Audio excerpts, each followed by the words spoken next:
캐나다 현대자동차 대리점에 현지 노신사가 방문했습니다. 현대자동차를 둘러보던 노신사는 한국의 차가 꽤 마음에 들었는지 곧바로 계약까지 이어졌는데요. 그런데 계약을 진행 중인 한국인 딜러를 지그시 바라보던 노신사는 직원에게 묘한 말을 꺼냈습니다. 계약과는 전혀 상관이 없는 말이었지만 딜러는 이 말을 흘려듣지 않았는데요. 노신사가 차를 찾으러 온 날 딜러도 노신사에게 계약과는 전혀 상관없는 말을 건넸는데요. 그런데 딜러의 말을 듣는 순간 노신사는 그 자리에서 아이처럼 울고 말았다고 합니다. 한국인 딜러가 한 말이 무엇이었길래 외국인 노신사의 눈물샘이 이토록 터져버린 것일까요? 그들의 사연 지금 알아보겠습니다. 구독, 좋아요, 알림 설정 꼭 부탁드릴게요.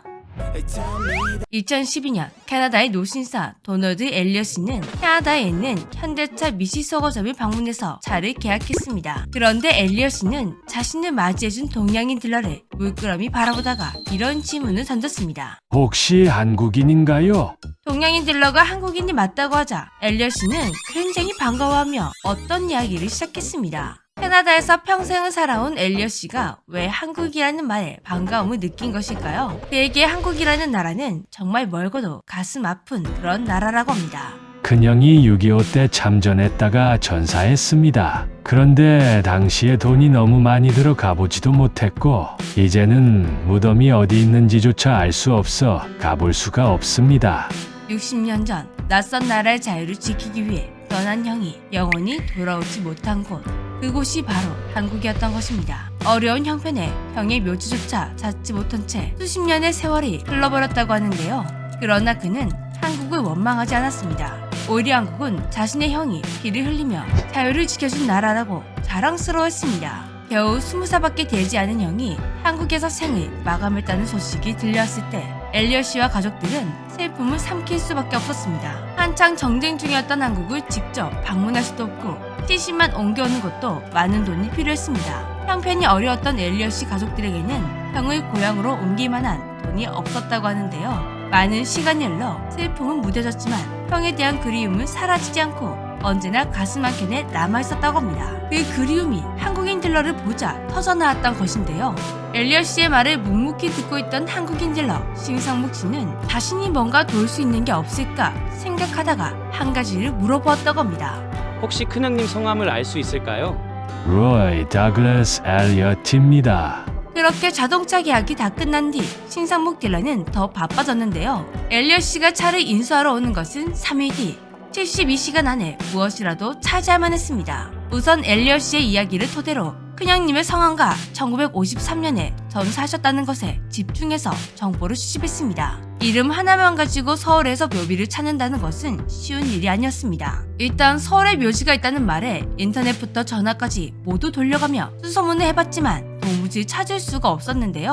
그래도 신상묵 씨는 포기하지 않았습니다. 속절없이 시간이 흘렀고 차가 나오는 날 오전이 되었지만 여전히 별다른 성과를 찾지 못했습니다. 몇 시간 후면 엘리엇씨가 차를 찾으러 올 예정이었습니다.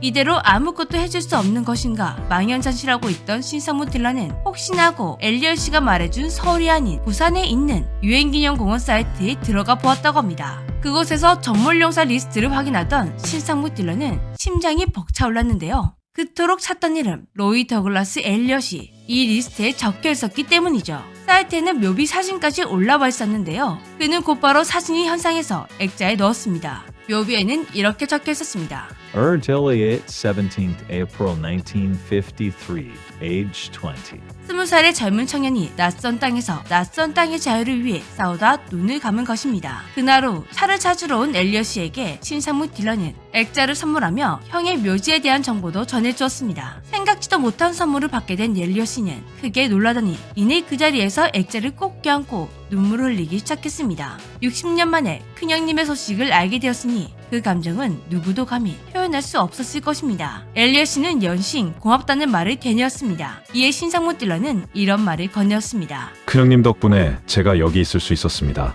오히려 더 고맙습니다. 이 사연은 신상묵 딜러의 페이스북에 올라오며 세상에 알려지게 되었는데요. 많은 한국인들이 고마운 마음을 공감하며 이야기가 퍼져나가게 되었고 한국 정부에서도 사연을 알게 되었습니다. 그리고 곧 엘리엇씨에게는 또 다른 반가운 소식이 전해졌습니다. 국가보훈처에서 엘리엇씨를 초청해 감사함을 전한 것입니다. 형님을 기억해 주셔서 감사합니다. 한국의 자유를 지켜주기 위해 낯선 나라에서 자신을 희생한 낯선 나라의 용사들, 그리고 그들에 대한 고마움을 잊지 않았던 한국인 신상목 딜러, 이들이 만들어낸 기적 같은 이야기였습니다.